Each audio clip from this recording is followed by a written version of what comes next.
বাবু খেতে আসো, খিদে পেয়ে গেছে। সকালবেলা কমলেশ্বর রুটি খেয়েছে আর এখন বলছে মাছ মাংস কিছু খাবে না, তাই আজকে মেজিয়া হালকা পাতলা রান্না করেছি। কারণ কি জার্নি করে এসছে, পরীক্ষা দিয়ে এসছে তো, তাই একটু টায়ার্ড রয়েছে, এই জন্য হালকা পাতলা রান্না করেছি। চলো চলে আয়। হালকা পাতলাই রান্না করেছি। তোমারটাও নিয়ে আসো। হ্যাঁ নিয়ে আসছি, একসাথেই বসবো। তোটাকে সাজিয়ে নিলাম। তো চলো, এই যে আগে ডালের বাটিটা নামালাম, পালং শাক, জলপাইয়ের চাটনি। বলছে পিসি একটু আলু ভাজা করো, একটু ডাল আর আলু ভাজা।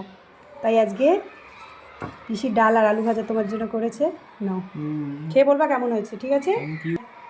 চাটনি আজকে প্রচুর জলপাই বাড়িতে অ্যাভেলেবেল। ওটা ওটা হচ্ছে পালং শাকের ঘন্ট।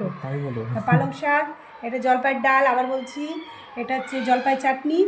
আর এই যে হচ্ছে আলু ভাজা, পিসির কাছে একটু আলু ভাজা খেতে দারুণ করেছে। এই যে রায় বংশের একটাই দোষ, আলু ভাজা আলু ভাজা আলু ভাজা, সবাই এসে বলে একটু ডাল আর আলু ভাজা। চলো চলো খেয়ে বলবা কেমন হয়েছে। এই যে আমাদের পুত্র পরীক্ষা দিয়ে এসছে,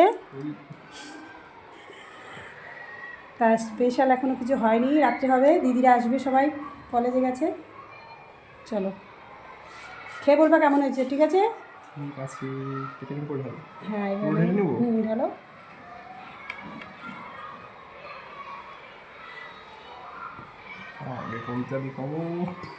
আগে কনফিউজড হয়ে যাচ্ছে কোনটা দিয়ে খাবে, আগে শাক দিয়ে খাও। হ্যাঁ খেয়ে বলবা কেমন হয়েছে।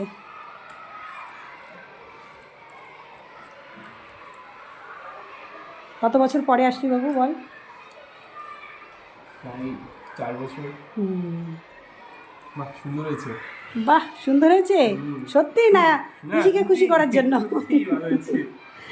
চলো এবার আমারটা বেড়ে নিয়ে আসি, একসাথে খাই। চলো টাটা।